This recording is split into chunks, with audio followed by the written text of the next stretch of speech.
एक तो सबसे फिर से किसी ने कर दिया, वन नहीं, सेकेंड। मैंने किया कुछ। अच्छा।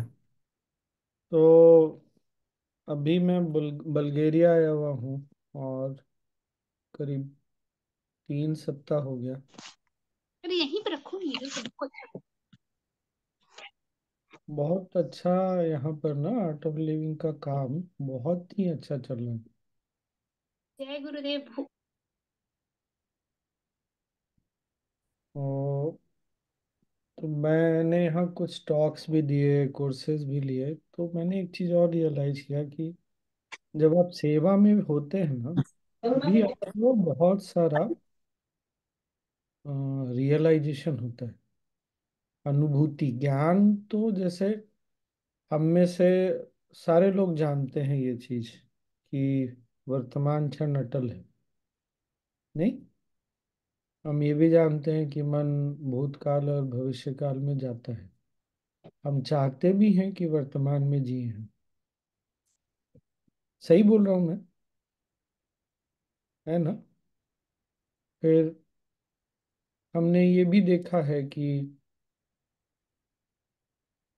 मन जो है वो, विशेषकर चित्त का स्वभाव ऐसा है कि चित्त बहुत बार कड़वी यादों को पकड़ के परेशान होता है, और हम उससे बाहर भी निकलना चाहते हैं, ऐसा ना हो ये भी चाहते हैं। फिर हम में से बहुत सारे लोगों ने साइलेंस प्रोग्राम भी किया होगा, मौन ध्यान कार्यक्रम किया होगा। मौन ध्यान कार्यक्रम में गुरुदेव ने किसी भी चीज के 4 समाधान बताए। मैं सीधे पॉइंट पे आ रहा हूँ, चलेगा सबको? चलेगा ना? उसमें 4 समाधान में एक समर्पण है। मैं अपने सारे साइलेंस प्रोग्राम में ये मौन ध्यान में बोलता हूँ, सबसे ट्रिकी ना समर्पण है। हमको बहुत बार ऐसा लगता है कि हमने समर्पण कर दिया। तो मैंने जो अभी रियलाइज किया सेवा के समय, वो आपसे शेयर कर रहा हूँ। फिर ध्यान का उसमें क्या महत्व है वो भी शेयर कर रहा हूँ, उसके बाद करूँगा। सबसे पहली चीज ध्यान रखिएगा कि मैं अभी एक्शन के बारे में बात नहीं कर रहा। हम जो कर्म करते हैं, चाहे कुछ कर्म बहुत बार वाणी के रूप में होता है, बहुत क्रिया के रूप में होता है, बहुत बार चुप रह के भी होता है। मैं अभी बात कर रहा हूँ मनोभाव की, जो एटीट्यूड होता है ना, वो। क्यों इसके बारे में बात कर रहा हूँ?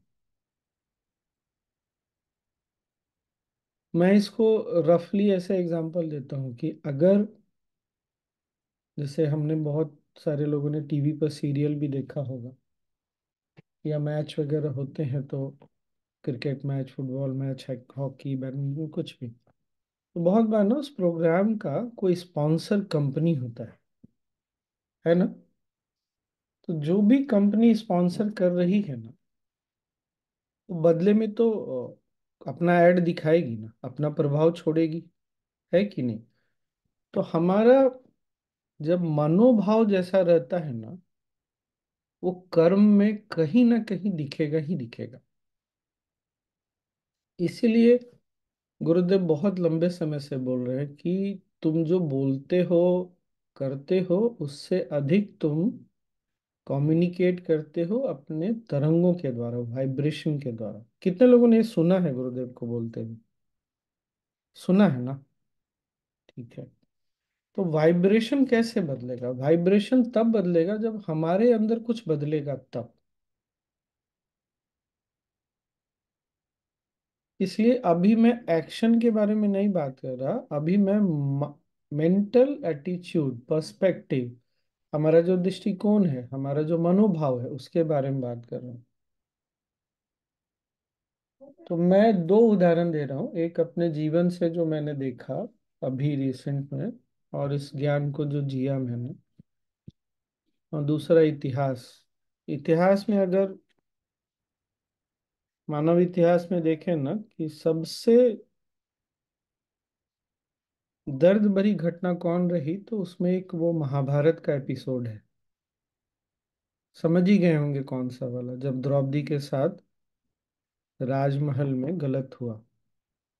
तो भागवत में ऐसी कहानी है, और बैंगलोर आश्रम में, जस्ट ए सेकेंड।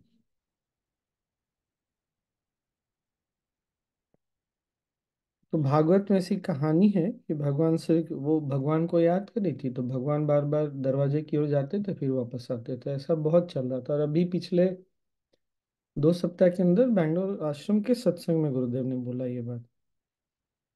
तो किसी ने पूछा कि क्या हो रहा है, तो भगवान बोले कि द्रौपदी मुझे याद कर रही है, मदद के लिए पुकार रही है, और बाद में फिर अपना आंचल या चीर जो है ना पकड़ लेती है। और फिर द्रौपदी ने जब फाइनली चीर छोड़ दिया, भगवान को बोला बस अब तुम्हारे सहारे, तब भगवान ने अपनी जादू दिखाई। आपने नोटिस किया ये कहानी? बहुत ध्यान से, हाँ। समर्पण इसीलिए ना बहुत बार ट्रिकी हो जाता है, इसीलिए मैंने इसको बोला है पूर्ण समर्पण। जैसे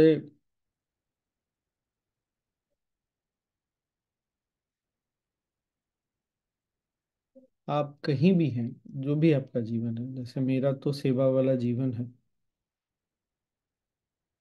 मेरा जीवन पूरी तरह से उसी के लिए है, पर कोई अगर जॉब में भी है, बिजनेस में भी, या कुछ भी घर चला रहा है, घर को देखभाल कर रहा है, आप ये बताइए, आप क्या चाहेंगे अगर आपसे भगवान पूछते हैं कि तुम क्या चाहोगे, मैं तुम्हारे जीवन के हर पल का ध्यान रखूं या कभी कभी कुछ जरूरत पड़ने पर ध्यान रखूं? कौन सा ऑप्शन आप चूज करेंगे, पहला वाला या दूसरा वाला? कितने लोग पहले वाले पे हैं, हाथ जरा जरा खड़ा करिए। ओके। मोस्टली मैं देख रहा हूँ पहले वाले पर ही। तो अगर आप ये चाहते हैं, वैसे बाय द वे आपके चाहने नहीं और हमारे चाहने से कुछ होता नहीं, भगवान सच में हर पल का ध्यान रखते हैं। ये हमने कभी रियलाइज नहीं किया, वो बात अलग है। तो मान लीजिए जैसे अभी हम ग्रुप में बैठे हैं, इतने सारे लोग हैं, मीटिंग के लिए हम आए हैं। क्या भगवान को नहीं पता है कि हम आए हुए हैं? पता है। अगर भगवान को ये पता है कि मीटिंग में आए हुए हैं, और लोग फिर भी ज्वाइन कर रहे हैं, और भी लोग लेट से भी ज्वाइन कर रहे हैं, तो कोई ज्वाइन कर रहा है और पीछे से बहुत सारी आवाजें आ रही हैं, तो क्या भगवान को ये नहीं पता है? पता है ना। मीटिंग में डिस्टरबेंस हो रहा है, क्यों लोग ऐसा करते हैं, ये क्यों कर रहे हैं। तो भगवान को तो सब पता है, भगवान बोले, गुरु बोले या प्रकृति बोले, बात एक ही है। ईश्वरो गुरुरात्मेति। तो जब अगर भगवान को पता है, तो हमारा डिस्टर्ब होना फिर कहाँ तक सही है?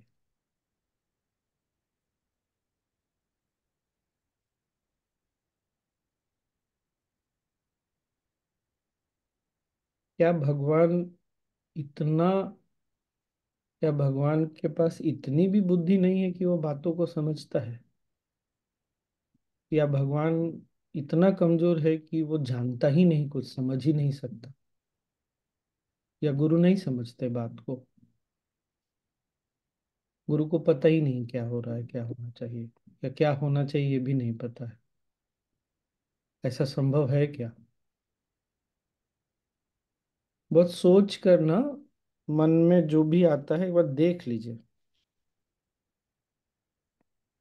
क्योंकि फिर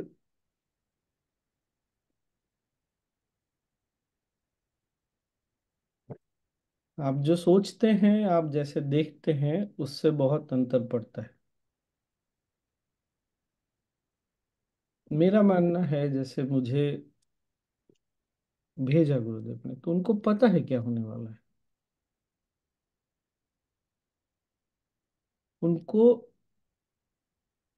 एग्जैक्टली ये पता है कब कब क्या क्या होने की संभावनाएं है और क्या क्या हो रहा है।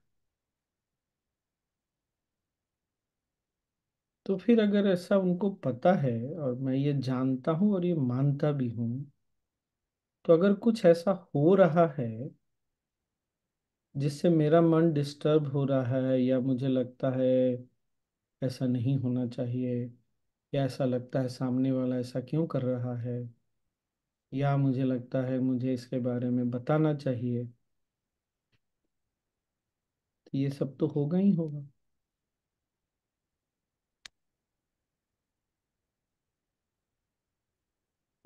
अगर गुरुदेव को पता है, भगवान को पता है, हर एक पल हर एक क्षण की बातें पता है, क्या क्या होने की संभावनाएं हैं, तो फिर मेरा या आपका डिस्टर्ब होना, परेशान होना या दुखी होना कहाँ तक सही है। कहीं ऐसा तो नहीं हम भी द्रौपदी की तरह मदद के लिए पुकारते हैं और फिर चीर पकड़ के बैठ जाते हैं।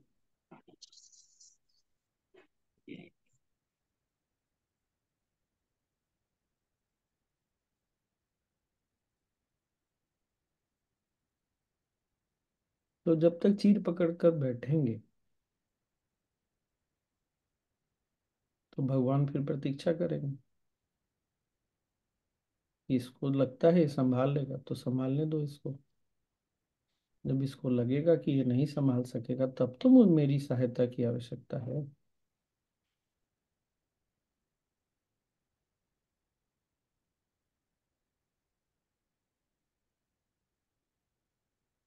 क्या हम जूम पर आए हैं, जूम पर मिल रहे हैं, तो जूम का जो भी होस्ट है, उसने सेटिंग में सारा कुछ कर रखा है कि क्या पॉसिबिलिटी है। वो अभी चाहेगा तो सबको म्यूट कर देगा, अनम्यूट करने का ऑप्शन समाप्त कर देगा, तो कोई अनम्यूट नहीं कर पाएंगे। सही है कि नहीं?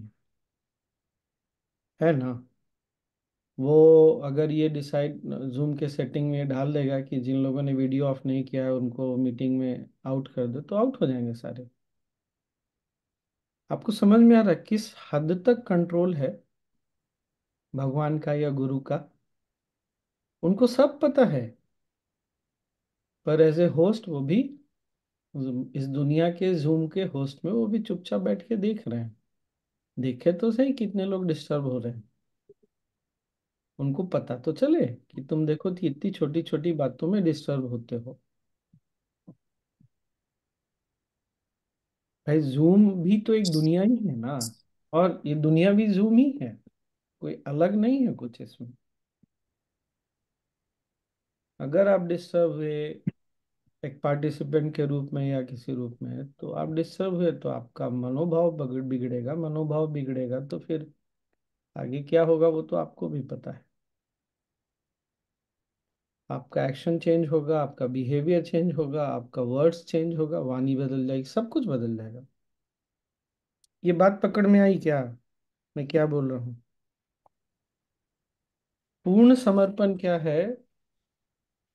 अरे गुरुदेव, आपने भेजा है जूम मीटिंग में, मुझे पता है जूम में क्या क्या होगा, आपको भी पता है, मेरे से अधिक तो आपको पता है। जूम भी बनाने वाले आप हैं, जूम का सारा जो टेक्निकल डिटेल है वो भी आप ही का बनाया हुआ है। होस्ट भी बनाने वाले आप हैं, पार्टिसिपेंट भी बनाने वाले आप हैं, स्पीकर बनाने वाले भी आप हैं। तो आपके जीवन में कौन क्या परेशानी क्रिएट कर रहा है, उसको ऐसा करना चाहिए कि नहीं करना चाहिए, गुरु को नहीं पता है क्या कि कौन क्या करेगा और क्या नहीं करेगा? मैं किस तरफ बात क्या बोल रहा हूँ, बात पकड़ में आई क्या आपको? क्यों पूर्ण समर्पण हमारा गायब हो जाता है? क्यों मैंने इसका नाम पूर्ण समर्पण दिया? समर्पण तो है हमारा, हम बिना समर्पण के जी नहीं सकते, लेकिन हम ना कहीं बातों को बीच बीच में पकड़ते रहते हैं। अरे रोहित ऐसा क्यों कर रहा है, रोहित को ऐसा नहीं करना चाहिए। लोग अनम्यूट अनम्यूट करके कुछ भी आवाजें कर रहे हैं, रोहित कुछ करता क्यों नहीं है, उसको बात नहीं समझ में आती क्या? लोगों को बात क्यों नहीं समझ में आती है? थोड़ा भी अगर मन, यहाँ मन का मतलब मन बुद्धि चित्त सब अहंकार सब है, थोड़ा भी इन सब बातों से अफेक्ट प्रभावित होता है ना, तो हमारा संतुलन चला जाता है। जब भी हमारा संतुलन जाएगा, हमारा व्यवहार, हमारी वाणी या क्रिया, एक्शन वर्ड्स और behaviour what ever it is, वो निश्चित रूप से प्रभावित होगी। इसीलिए शायद पुराने लोगों को याद आ जाएगा, गुरुदेव ने एक बार बोला है ना, तो प्रभाव में रहो और ना ही अभाव में रहो। जब भी कभी मन पर किसी तरह का प्रभाव पड़ता है, अनटिल अनलेस वो गुरु का प्रभाव है, सत्व का प्रभाव है, बात अलग है। जब भी मन प्रभावित होगा, हमारा संतुलन जाएगा, और जब भी संतुलन जाएगा तो फिर वही बात है, वाणी में, व्यवहार में, क्रिया में कभी भी संतुलन नहीं रह सकता।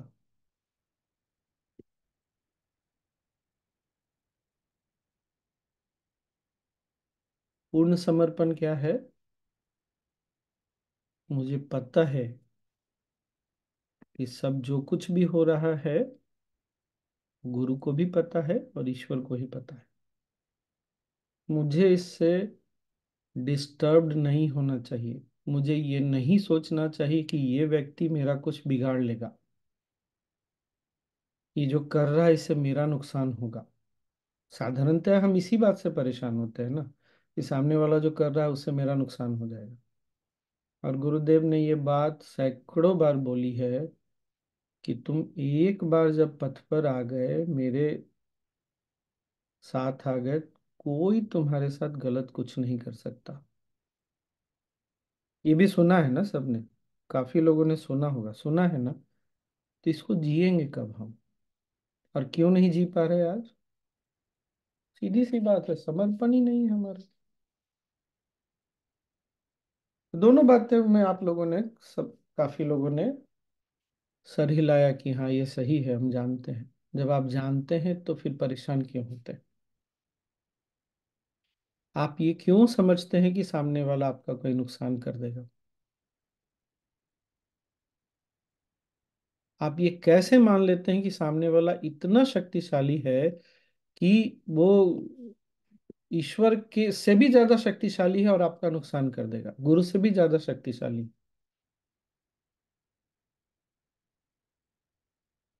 ये बात आई पकड़ में मैं जो बोल रहा हूँ? सामने वाला पॉलिटिक्स करता है, वो चार लोग मेरे खिलाफ पॉलिटिक्स कर रहे हैं, वो कुछ नुकसान कर देंगे। कैसे नुकसान कर देंगे? आपके गुरु को पता नहीं है कि वो उन्होंने आपको कहाँ रखा है? या मन में ऐसा कुछ है, गुरु लीप ईयर में काम करते हैं बाकी साल नहीं काम करते, ऐसा क्या?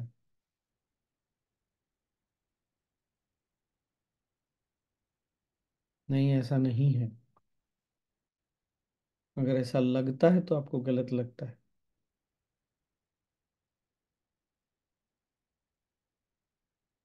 अच्छा, इसीलिए ना समर्पण बहुत ट्रिकी चीज है। हमको लगता है हमने समर्पण कर दिया, लेकिन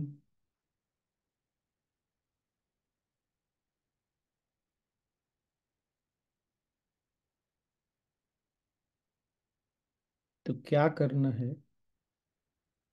जैसे अब ये बात हमने सुनी, कितने लोगों को ठीक लगी?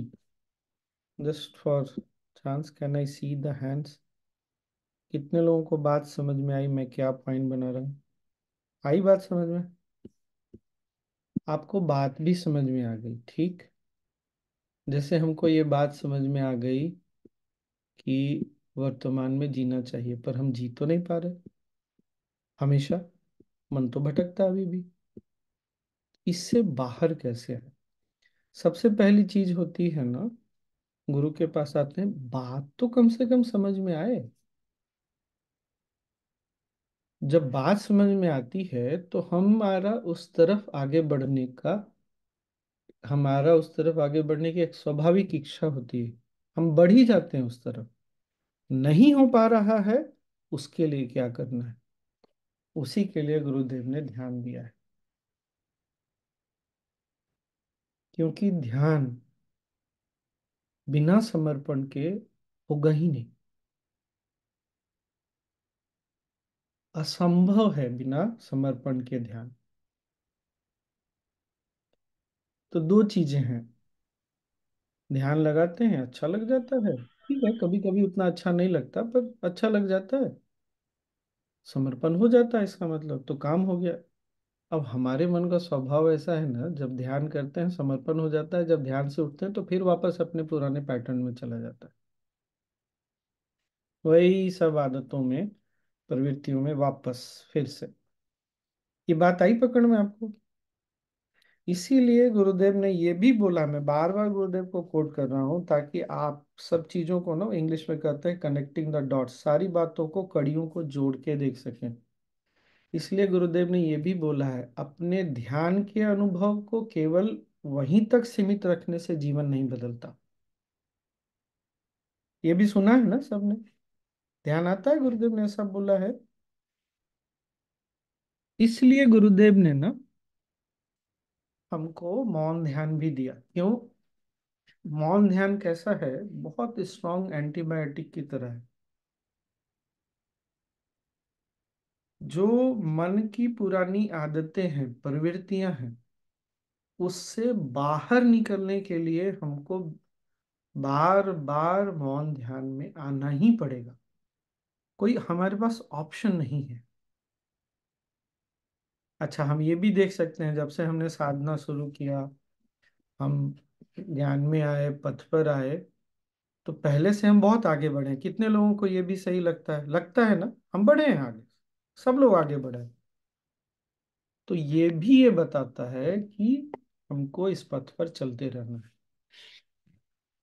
और जीवन में अपनी साधना, सुदर्शन क्रिया, पद्म साधना, ध्यान, जो भी है सब चलता रहे, पर साथ ही साथ सेवा, सत्संग और ज्ञान जो भी गुरुदेव ने दिया है। आपको बहुत ज्यादा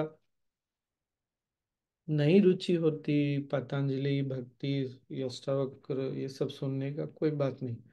गुरुदेव ने जो हैप्पीनेस में पार्ट 1 में या बेसिक कोर्स, उसमें जो ज्ञान दिया है, जो एडवांस मेडिटेशन में दिया है या पार्ट 2 में दिया है, अगर उसको भी पकड़ के बैठेंगे ना, सारी चीजें अपने आप पकड़ में आने लग जाएगी।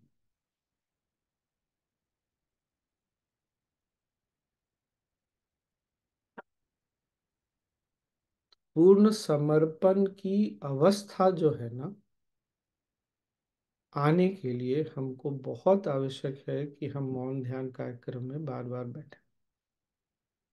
आपको जब सुविधा हो, जितनी जल्दी जल्दी बैठ सकते हैं, बहुत अच्छा है।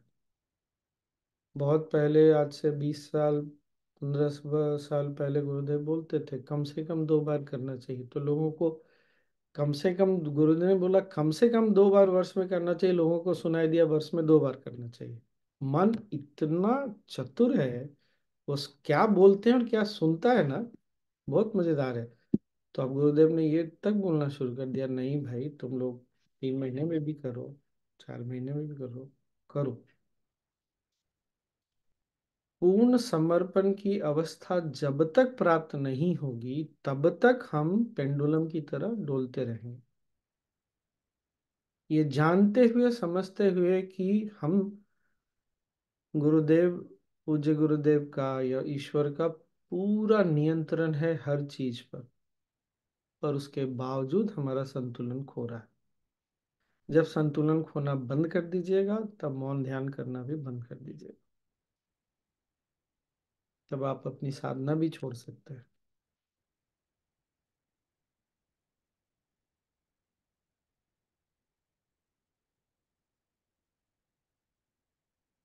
मैं जानता हूँ पूर्ण समर्पण,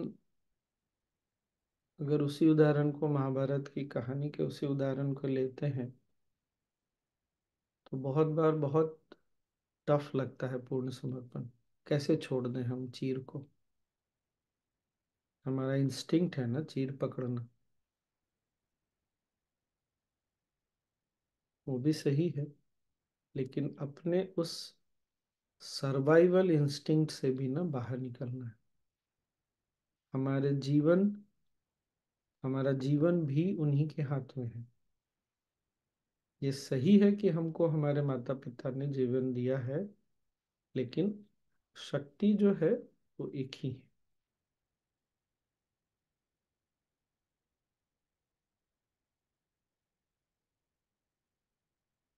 और जब पूर्ण समर्पण हो जाएगा, कभी हम शिकायत नहीं करेंगे कि हमारे साथ गलत हो रहा, उसने गलत किया, कभी ये सब नहीं हो। और जब ऐसा नहीं होता ना, तो फिर तो जीवन का असली जो आनंद और सुख होता है ना, वहां से शुरू होता है। हम इतने निश्चिंत हो जाते हैं, ऐसी अद्भुत निश्चिंतता होती है जैसे बच्चों में होती है। छोटे बच्चों को अगर आपने, मैं आजकल यहाँ भी ना अक्सर ये उदाहरण दे रहा हूँ, जब हम बड़े हो रहे थे ना, हम बहुत बुद्धिमान हो गए। जैसे जैसे बड़े हुए हम बहुत बुद्धिमान हो गए, पर जैसे जैसे हम बुद्धिमान हुए ना, हमारा भोलापन छूट गया। अब भोलापन क्या है, ये लास्ट, हाँ, उसके बाद जो भी क्वेश्चन आंसर है कर लेंगे। भोलापन क्या है? जब कष्ट होता है तो रोते हैं, पर आंसू सूखने के पहले मुस्कुरा भी लेते हैं। अपने ही साथी से लड़ाई करते हैं और फिर अभी लड़ाई करते हैं, 1 मिनट से कम समय में उसी के साथ खेलते हैं। हमारी बुद्धिमत्ता क्या है, हम जिससे लड़ाई करते हैं उससे जीवन भर बात नहीं करेंगे, और ये हम इसको बुद्धिमानी का लक्षण मानते हैं। नहीं, हम बड़े बुद्धिमान हैं। ऐसी बुद्धिमत्ता लेके क्या करना है भाई? बच्चा जब खेलने जाता है तो केवल खेलता है, वो ये चिंता नहीं करता कि घर जा करके खाना मिलेगा कि नहीं, घर में कार कौन सी है और कितनी बड़ी है। वो ये भी नहीं सोचता कि घर में मोबाइल लेटेस्ट है या पुराना वाला है, डब्बा फोन है कि या स्मार्टफोन है। वो ये भी नहीं सोचता कि घर कितना बड़ा है, वो घर को घर मानता है। आपको समझ में आ रहा है मैं क्या बोल रहा हूँ, किस अवस्था की बात कर रहा हूँ? ये भोलापन हमको वापस लाना है। क्यों लाना है? भोलेपन में ना मन एकदम निश्चिंत रहता है, रिलैक्स्ड रहता है। बुद्धिमत्ता हमको सजग करती है, अवेयर करती है, और भोलापन हमको रिलैक्स करता है, हमको विश्राम देता है। और कभी भी ध्यान करेंगे तो ध्यान के बाद का अनुभव देखिएगा, एक मन इतना शांत और रिलैक्स हो जाता है। होता है कि नहीं होता है? ये सबका अनुभव है, करेक्ट? और साथ ही साथ हम बहुत अलर्ट और सजग भी फील करते हैं। मतलब ध्यान क्या करता है, बुद्धि को भी नर्चर करता है। नर्चर को क्या बोलेंगे? पोषण। पोषण करता है, बुद्धि का भी पोषण करता है और भोलेपन का भी पोषण करता है। इसीलिए गुरुओं में देखिएगा ना, गुरुदेव, विशेषकर पूज्य गुरुदेव, मैंने तो उनको ही देखा है, बाकी तो सुना ही है, पढ़ा है गुरुओं को इतिहास में। उनके चेहरे में देखिए कैसी मुस्कुराहट, भोलापन रहता है कि नहीं रहता है? उनकी वाणी में कितनी मिठास रहती है, कितने रिलैक्स्ड लगते हैं वो। इसीलिए उनके पास जाते हैं तो हम भी वैसे ही होने लगते हैं। ध्यान में जाते हैं तो वैसे ही होने लगता है हमारे साथ भी।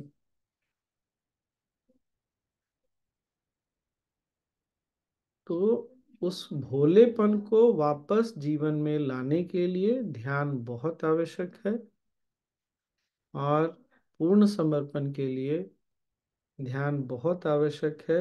बार बार मौन ध्यान करते रहना है। और जो बात समझ में आती है उसको जीने के उसको उसके तरफ कदम बढ़े, इसकी भी प्रेरणा अंदर से आनी चाहिए। नहीं हो रहा, जानते हुए भी कि ऐसा होना चाहिए, हमको ऐसा करना अच्छा है हमारे लिए, तो फिर जाके ध्यान करिए। ध्यान तो छोड़ना नहीं है किसी भी कीमत पर। ठीक ना? ये याद रहेगा ना, बुद्धि से क्या होता है, सजगता आती है। जब इंटेलिजेंस बढ़ता है, इंटेलेक्ट बहुत शार्प होता है, तो क्या बढ़ता है, अवेयरनेस, अलर्टनेस। और भोलापन, रिलैक्स। तो मुस्कुराहट जाती नहीं फिर हमारी। और जीवन ये दोनों से चलता है, केवल बुद्धि होने से वो तो हम देख ही रहे हैं दुनिया में क्या हो रहा है। कभी इधर युद्ध होता है, कभी उधर युद्ध होता है।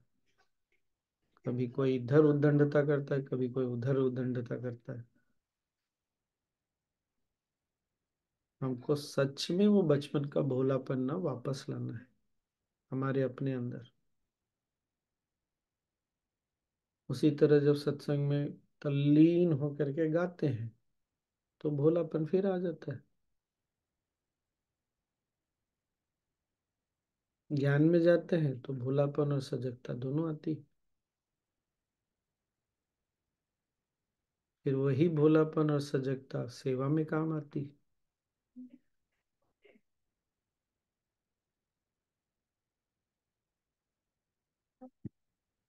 क्या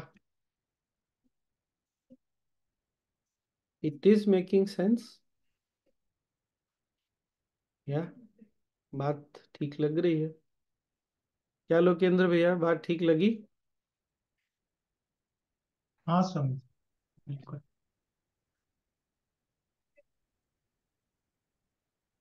तो मैं भी इसीलिए ना एकदम निश्चिंत रहता हूँ। अरे जीवन में कितने लोग हमारे आसपास हैं जो हमारे साथ काम करते हैं, 10 15 20। बहुत बड़ा आपका ऑफिस होगा तो 20 लोग होंगे। उसमें से भी डायरेक्ट इंटरेक्शन तो 4 5 के साथ ही होता है। वो 4 5 लोग भी हमको इतना परेशान कर जाते हैं, सोचिए। आर्ट ऑफ लिविंग में है तो ठीक है, परिवार बहुत बड़ा, फिर भी आर्ट ऑफ लिविंग में भी तो वही 5 6 10 लोगों के साथ ही इंटरेक्शन होता है। कितने लोगों के साथ होता है जिनके साथ हम मिलके काम कर रहे होते हैं।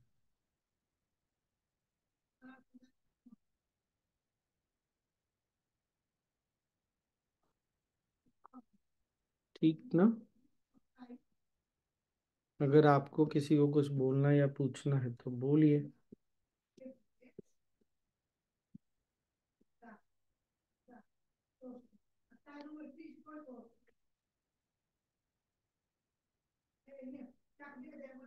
क्या दीपक, बड़े दिन के बाद तुम भी दिखा। कहाँ है, बोकारो में भी? कहीं चंद्रपुरा भैया। चंद्रपुरा। ठंड कम हुआ? हाँ कब। अभी जी पूर्ण समर्पण के बाद ही ईश्वर या गुरु आएंगे क्या मदद के लिए? आते हैं, लेकिन फिर हम बीच में अपनी बुद्धि लगा देते हैं ना, तो उनका सारा एफर्ट पानी में चला जाता है, पूरा नहीं जाता। पर अधिकतर तो हम जहाँ बुद्धि लगाएंगे वहां तो, जो बुद्धि अभी प्रौढ़ नहीं हुई, जिसमें संतुलन नहीं है, कितना चीजों को संभालेगा। ये ठीक वैसे ही है कि आपके 5 साल का बेटा या आपके घर का 5 साल का बच्चा आपको बता रहा है कि आपको गाड़ी चलाने नहीं आता। तो क्या होगा फिर? आप भी हंसेंगे, चुपचाप करेंगे। तो आप वही, इसीलिए गुरुदेव बोलते हैं, देखो, कुछ तुम चाहते हो, कुछ मैं चाहता हूँ। मैं फिर से गुरुदेव को कोट कर रहा हूँ। ये भी सुना है हम सब ने, कुछ तुम चाहते हो, कुछ मैं चाहता हूँ। अंततः क्या बोलते हैं, होता वही है जो मैं चाहता हूँ, इसलिए तुम करो वही जो मैं चाहता हूँ। हम जो अपनी ये बीच बीच में बुद्धि लगाते रहते हैं, छोटी बुद्धि ना, उसी से सब गड़बड़ होता है। तो वो इसीलिए गुरुदेव ने बोला, अंततः होता वही है जो मैं चाहता हूँ। अंततः पर बीच में जो ये गड़बड़ होता है ना, वही तो हमको परेशान करता है।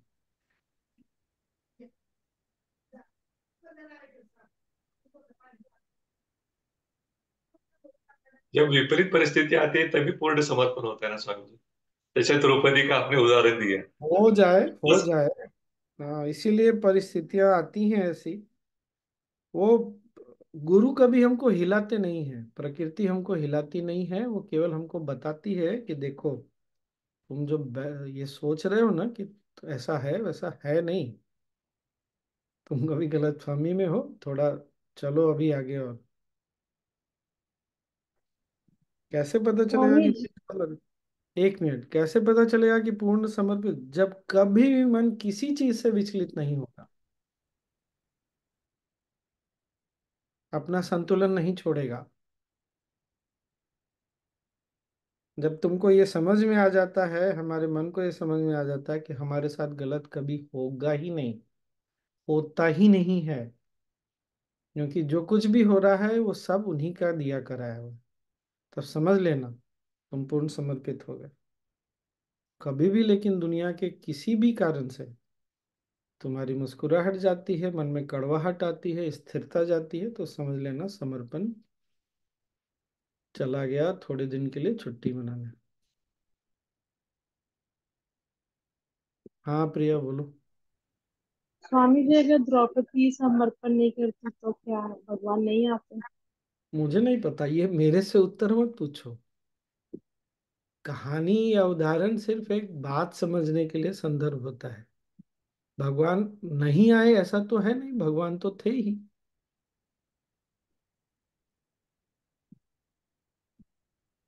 ये कहानी केवल ये समझाने के लिए है कि पूर्ण समर्पण ईश्वर को भी बाध्य कर देता है।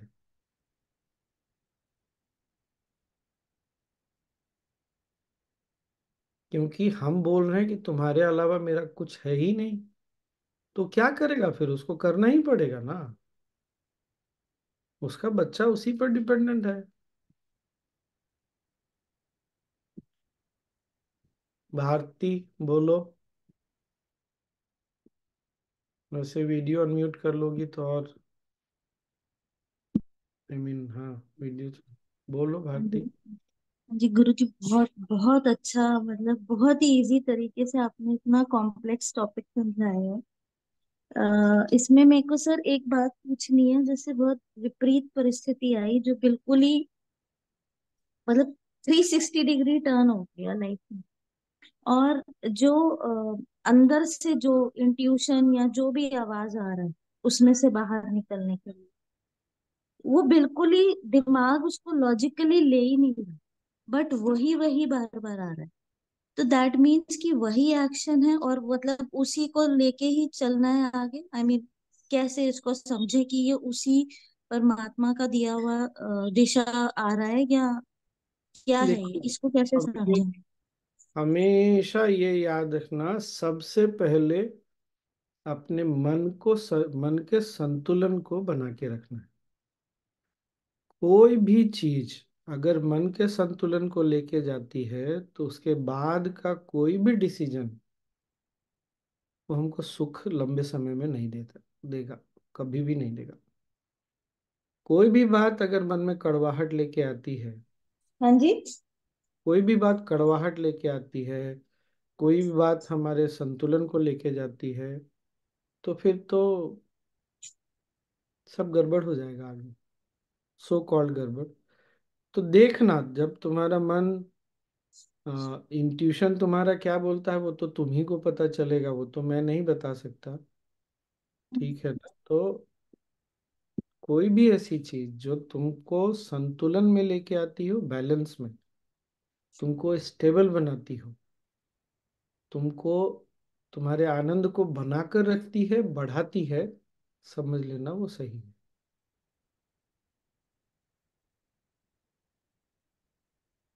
ओके। और क्या? Thank you so much. Swami ji एक चीज पूछनी है। ये कैसे पता चलेगा कि मतलब जैसे आपने द्रौपदी ने अपना चीर पकड़ा हुआ है कि मैंने अपना चीर पकड़ा हुआ है, या ये भी तो कहते हैं कि भाई आप यू डू योर बेस्ट जो आपसे बन पड़ता है, एंड देन लीव। तो वो मतलब थिन लाइन कैसे समझ में आई?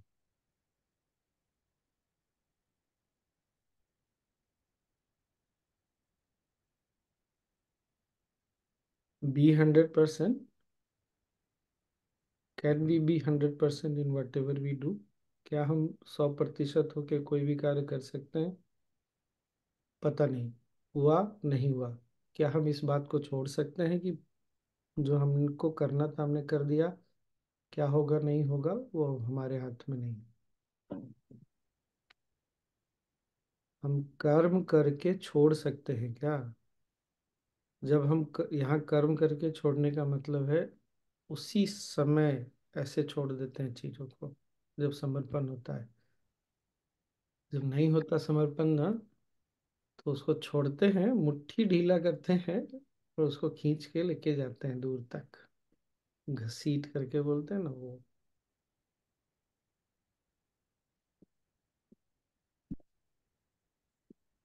जी पास्ट का ख्याल बहुत आते हैं, तो इसीलिए तो समर्पण असंभव है ना।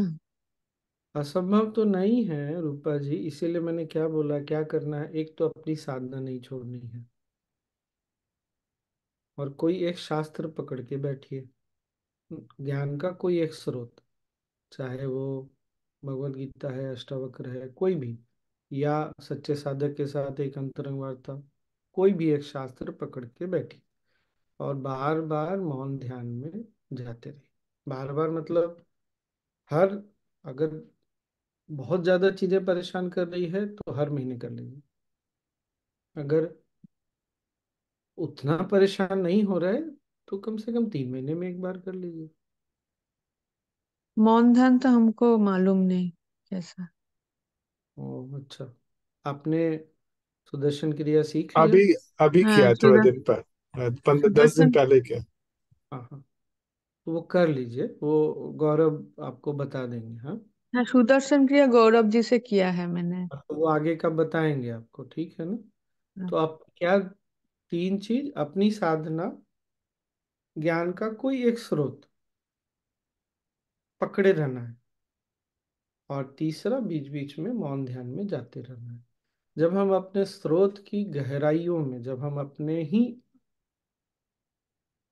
सोर्स के बार बार टच में आते हैं ना, तो चीजें अपने आप बदलने लगती हैं। धन्यवाद गुरु जी।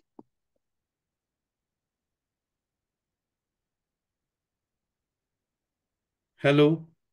हाँ हाँ। स्वामी जी, स्वामी जी, सबको जब गुरु जी ने ही बनाया है, भगवान ने ही बनाया है, सब कुछ पता भी है उनको, एंड फिर भी हमारे जब हम पैदा होते हैं और बर्थ भी होता है, हमारे अंदर जितनी भी चीजें हम करते हैं, चाहे ईर्ष्या आती है, चाहे ईगो आती है, जो माइंड चलता है, सब कुछ गुरु जी ने तो, सब कुछ भगवान ने तो बनाया। And then we thought of doing this samarpan and puja and try to get the मुक्ति।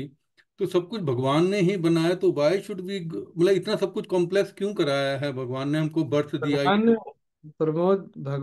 प्रमोद जी, भगवान ने कॉम्प्लिकेट नहीं किया, हमने कॉम्प्लिकेट कर दिया। चूंकि हमने कॉम्प्लिकेट कर दिया इसीलिए हमको ये सब करना पड़ता है। भाई, जिस सृष्टि के हिस्सा आप और मैं हैं, हम सब लोग हैं, उसी सृष्टि का हिस्सा गुरुदेव भी है। राइट। बस सीधी सी बात है। उनके लिए चीजें इतनी कॉम्प्लिकेटेड नहीं है, हमारे लिए चीजें बहुत कॉम्प्लिकेटेड हैं। इसीलिए मैंने बोला ना प्रमोद, हमने ना कहीं इनोसेंस खो दिया। हम जब छोटे थे तब तो चीजें कॉम्प्लिकेटेड नहीं थी। हम्म। हमको आलू पराठा खाना था, हमने बोला आलू पराठा बनाने, माँ ने वो बना दिया, मान लीजिए कुछ और। हम्म। भले हम थोड़ा गुस्सा है, लेकिन खा के बस मस्त भी हो गए, खा भी लिया, मस्त भी रहे। पर बड़े हो गए तो कॉम्प्लिकेट कर दिया हमने चीजों को। मैंने बोला था आलू पराठा बनाने में, नहीं खाओगे, तुमने क्यों नहीं बनाया? तो मेरा बात नहीं मानते, ये वो पता नहीं क्या क्या। तो कॉम्प्लिकेट चीजें हैं नहीं, वो हम कर देते हैं, हमारी बुद्धि, हमारा चित्त जो है ना वो कॉम्प्लिकेट कर देता है चीजों को। किसी आदमी की इमोशंस भी तभी जाती होगी ना जब उसको लगता है कि मैं इन संसार में आ गया, I am not getting the things. कैसे, क्या प्रमोद, अब वहां पर हम नहीं जा रहे हैं। चली गई, हमको वापस लाना ये बहुत जरूरी है। कैसे वापस लाना है? ज्ञान से, ध्यान से वापस आ जाएगा। ओके। स्वामी जी, बट जब हम एक्सेप्ट नहीं कर पाते हैं, सरेंडर करने के बाद जो हमें मिलता है, फिर लगता है वो, अगर वो डिजायर कह लीजिए, या वो जो फीवरिशनेस है वो परेशान करती है, तो फिर मतलब तो जलो, फिर हम क्या सोचे फिर? फिर जलो। अगर फिवरिशनेस है, डिजायर है, तो जलना पड़ेगा फिर। जलो। और हमारी तरह निश्चिंत रहना सीख लोगे तो डिजायर जलाएगी नहीं। पता है जब जो होना है वो हो ही रहा है और हो ही जाएगा सब कुछ। करना है तो करो, नहीं करना है तो नहीं करो। अच्छा, ये मत सोचिएगा आप लोग ये कि मैं शुरू से ऐसा ही था। मैं भी कभी छोटी छोटी, बड़ी बातों को तो छोड़ ही दीजिए, छोटी छोटी बातें बहुत परेशान करती थी। तो मैं भी इसी के द्वारा आगे बढ़ा हूं ना, इसलिए आज मैं ये चीज शेयर कर पा रहा हूँ। यहाँ भी कुछ हो रहा था तो मुझे ऐसा लग रहा था कि क्यों हो रहा है, उनको ऐसा नहीं करना चाहिए, वो तो बड़े समझदार हैं। फिर ये बात सडनली क्लिक की, अरे गुरुदेव को तो पता ही है ना कि कौन व्यक्ति कैसा है, वो क्या करेगा क्या नहीं करेगा वो भी पता है उनको। अच्छा, क्यों करता है कोई व्यक्ति कैसा, वो तो सुबह वाले सेशन में बहुत अच्छा हमने डिस्कस कर लिया था। अभी करेंगे तो थोड़ा लंबा हो जाएगा, मेरे पास समय भी थोड़ा कम है। गीता में इसका बहुत अच्छा अच्छा उत्तर दिया है भगवान ने। 3 अध्याय के 27वें श्लोक में इसका उत्तर है।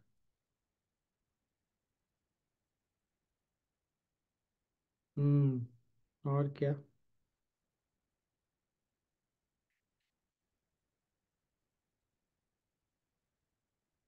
अगर जब तक कोई कुछ नहीं बोल रहा, अगर ये बात समझ में आती है ना, तो आज रात को सोने आपका तो रात हो ही गया।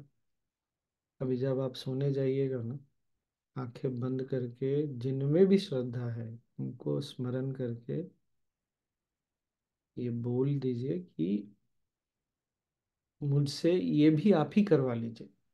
मेरी बुद्धि अड़चन बन रही है, अब आप बुद्धि को भी रास्ते पर आप ही लेकर आइए। चीजों को अपने लिए भी आसान कर दीजिए और उनके लिए भी आसान कर दीजिए।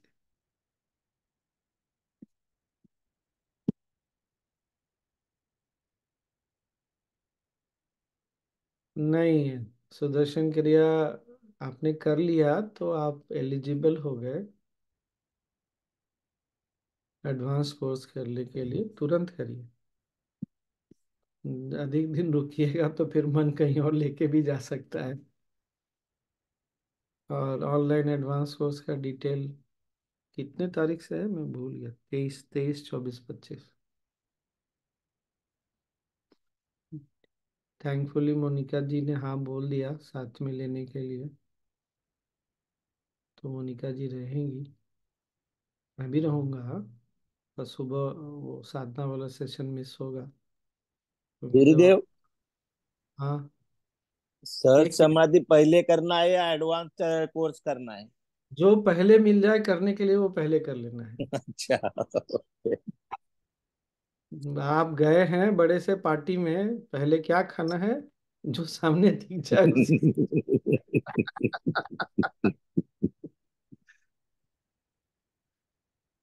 तो जब आपका सुबह का साधना चलेगा ना, उस समय मेरे यहाँ पर 2-2:30 बजेगा, तो उस समय तो मैं नहीं ज्वाइन करूंगा, पर 10 बजे के बाद वाले सेशन पे रहूंगा फिर। बड़ी कृपा से मोनिका जी मान गई हैं संभालने के लिए तब तक के लिए, तो अच्छा है। अच्छा गुरुजी, एक चीज और बताइए, जैसे आप लोग हर कोर्स के लिए you you charge some money, Art of Living, ऐसा नहीं होना चाहिए, शुड बी फ्री टू, तो ज्यादा लोग जुड़े और लोग अपनी इच्छा से पैसे डोनेट करें? हम्म, करके देखो। कोई कार्यक्रम फ्री में भी करा के देखो, फिर देखो कितने लोग आते हैं, कितने कमिटेड रहते हैं, वो भी देख लो। ओके। करके देखा हमने भी। ओके। इंसान की मानसिकता ऐसी है ना, जब तक वो किसी चीज की कीमत नहीं देता उसको वैल्यू नहीं पता चलती। ओके। हम्म। वो जूता जब हम 5,000 का खरीदते हैं ना, तो उसको बहुत अच्छे से रखते हैं, रैक में रखते हैं, साफ सुथरा रखते हैं। ये शरीर फ्री में मिला है, कितने लोग अपने शरीर को सही सलामत अच्छे से रखते हैं वो हमको भी पता है। सांस फ्री में मिली, ये संसार हमको फ्री में मिला, कितना हमने इस संसार का ध्यान रखा वो हमको भी पता है। इंसान की मानसिकता ही ऐसी हो गई है, क्या करें।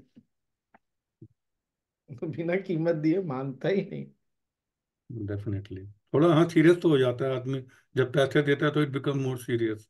करेक्ट करेक्ट, वो हमारी वैसी प्रवृत्ति सी बन गई। ओके। गौरव तो कुछ स्वामी जी। हेलो। हाँ, कोई कुछ बोल रहा है लास्ट। हाँ हाँ हाँ। स्वामी जी, ये जो टोटल सरेंडर है ये एग्जाम में भी किया जा सकता है ना? जैसे कम्पिटिटिव एग्जाम में 4 ऑप्शन रहते हैं, तो आंसर नहीं है तो किया जा सकता है ना? किया जाएगा, अरे एग्जाम जाने के पहले, पढ़ने के पहले भी सरेंडर करो। बिल्कुल, रोज ही कर रहा हूँ, एग्जाम पास ही है क्योंकि। भगवान भी हंसते होंगे, चलो किसी बहाने से तो मेरे को याद किया, एग्जाम के बहाने भी याद तो किया कम से कम। नहीं नहीं, बेटा वैसे मैं साल भर से ऐसे ज्यादा से कर रहा हूँ। ऐसा नहीं मत नहीं, सोचना ना कॉम्पिटिटिव एग्जाम छोड़ के आ जाओ भगवान टिक कर देंगे। मजाक कर रहा हूँ। भगवान भी खुश होते हैं, चलो याद तो किया तुमने, तुमको लगा तो कि मैं तुम्हारा अपना हूँ। वो बात याद हम्म। रखिएगा, हमारा कोर्स जो है ना शुरू होता है आई बिलोंग टू यू संगच्छतो। ईश्वर, प्रकृति और गुरु हमको अनंत काल से बोलते आ रहे हैं आई बिलोंग टू यू। वो ये नहीं बोल रहे कि तुम मेरे हो, बोल रहे हो कि मैं तुम्हारा हूँ। तुम कम से कम मुझे अपना मानो तो सही, एक बार देखो तो सही।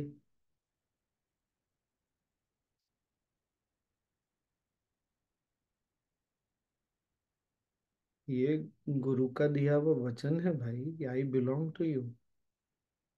गुरु को क्या पड़ा है, वो तो अकेले कहीं बैठे रहते, पर वो बोल रहे हैं संगत तो मैं साथ में चलूंगा तुम्हारे, चल रहा हूँ साथ में, तुम एक बार लेके तो चलो मुझे अपने साथ में।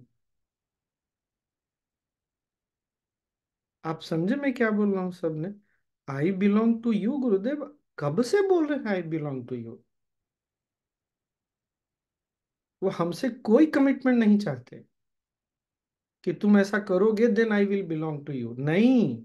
तुम मेरे पास आओगे, तुम मुझे गुरु मानोगे, then I belong to you, ऐसा नहीं बोल रहे। He has given a blank cheque, I belong to you. तुम आंख खोल के देखो तो सही एक बार, कौन देता है ऐसे ब्लैंक चेक। हमको तो जब पहली बार बोलना पड़ता है कोर्स के शुरू में, कितनी हिचक होती है कि नहीं होती है। पर आपके गुरु कब से बोल रहे हैं ये चीज, आई बिलोंग टू, प्रकृति भी यही बोल रही है, ईश्वर भी यही बोल रहे हैं, तुम अकेले नहीं हो, संगत तुम चलो साथ में मिलकर चलेंगे। कब कब हम सुनेंगे, ये तो हमारे ऊपर है।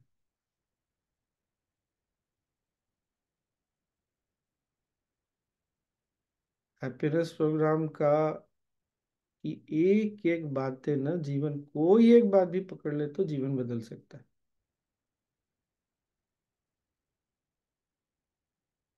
ओह, फिर पकड़ ले तो बस यही है।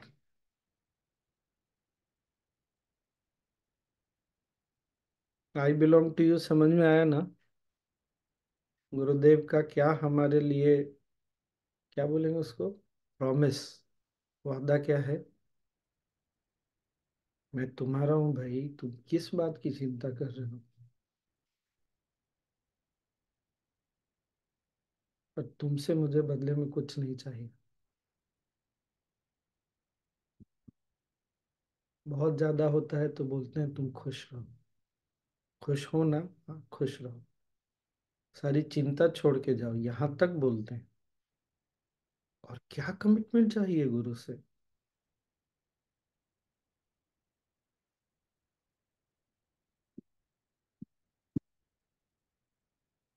एक मिनट, हाँ।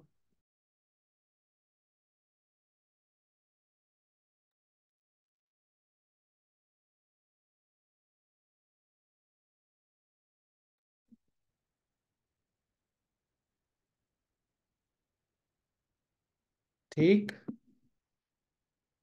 आई बिलोंग टू यू, संगच्छत्व। वो दूरी मिटाने की जिम्मेदारी हमारी है, ठीक ना? मैं जा रहा हूँ। इंसिडेंटली आज का दिन कुछ ज़्यादा ही बिजी हो गया।